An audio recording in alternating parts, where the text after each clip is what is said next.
कसं काय सांगलीकर सांगलीच्या गणेशोत्सवाचं प्रमुख आकर्षण म्हणजे पौराणिक देखावे आणि हीच परंपरा जपणारी मंडळी आणि त्यांचे ह्या वर्षीचे देखावे चला तर बघू। आपल्या माय भगिनींचं कुंकू ज्या नापाक हातांनी पुसलं त्यांना कायमचा धडा शिकवण्यासाठी आणि पीडित भारतीय कुटुंबियांना न्याय देण्यासाठी ऑपरेशन सिंदूर आखण्यात आलं।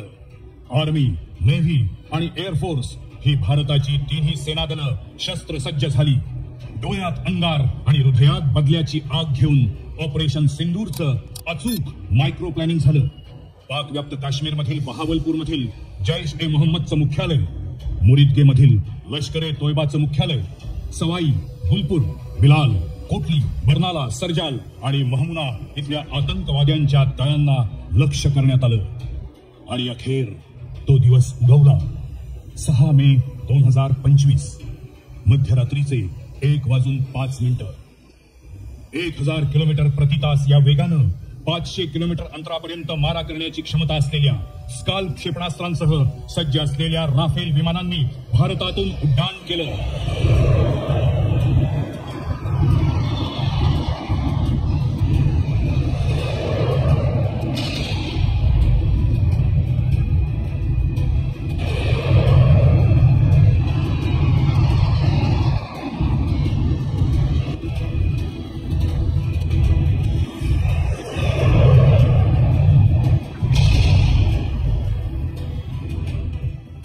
भारतीय हवाई दलानं मध्यरात्री 1:30च्या सुमारास पाकिस्तान मधील अतिरेक्यांच्या 9 ठिकाणांवर यशस्वी स्ट्राईक करून पहलगाम मधील दहशतवादी हल्ल्याचा बदला घेण्यास सुरुवात केली।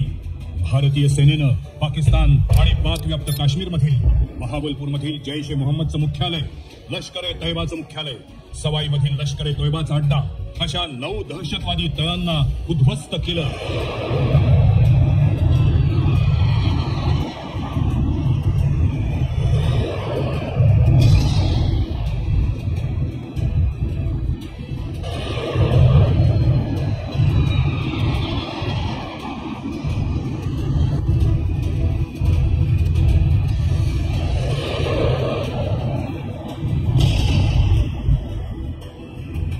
या ऑपरेशन मध्ये पाकिस्तानच्या रडार यंत्रणेला पूर्ण चकवा देत हवाई हल्ला करत भारतीय एअरफोर्सनं दहशतवाद्यांचे अड्डे आणि तळ भस्मसात केले। बहावलपूरमध्ये जैश ए मोहम्मदच्या 250 पेक्षा अधिक खतरनाक दहशतवाद्यांना भारतीय लष्करानं कंठस्नान घातलं। पेटून उठलेल्या भारतीय सैन्यानं पुन्हा एकदा मुरिदके मधील लष्कर ए तोयबाच्या मुख्यालयाला टार्गेट केलं आणि राफेल विमानांनी अवघ्या काही क्षणात 120 दहशतवाद्यांचा खात्मा केला।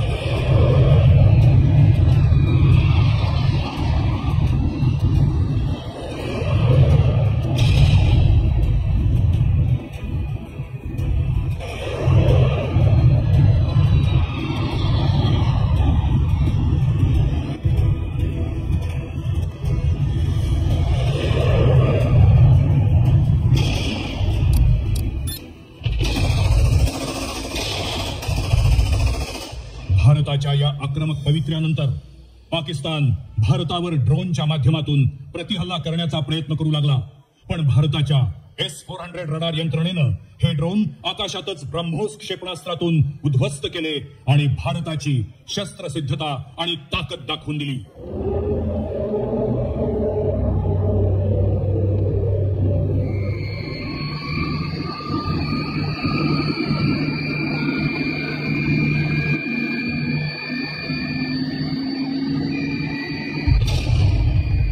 पाकिस्तान अक्षरशः पिसाळला।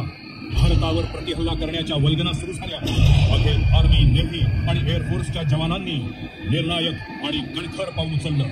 कराची विमानतळ, इस्लामाबाद शहरावर एअरफोर्सच्या विमानांनी तुफान आक्रमण केलं आणि पाकिस्तानची पळताभुई झाली।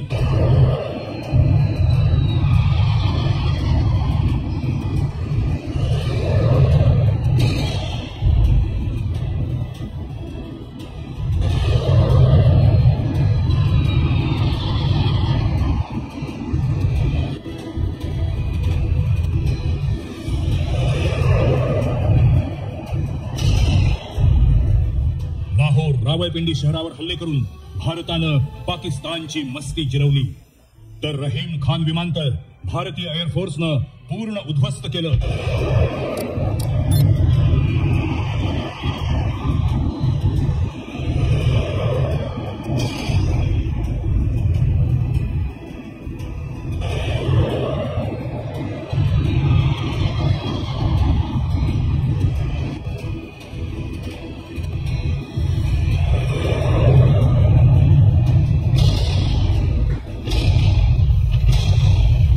अवघ्या 23 मिनिटात पाकिस्तानमध्ये 100 किलोमीटर आत घुसून भारतीय लष्करानं ऑपरेशन सिंदूर मोहीम फत्ते केली. पाक व्याप्त काश्मीरमधील दहशतवाद्यांचे 9 तळ पूर्णपणे उद्ध्वस्त केले.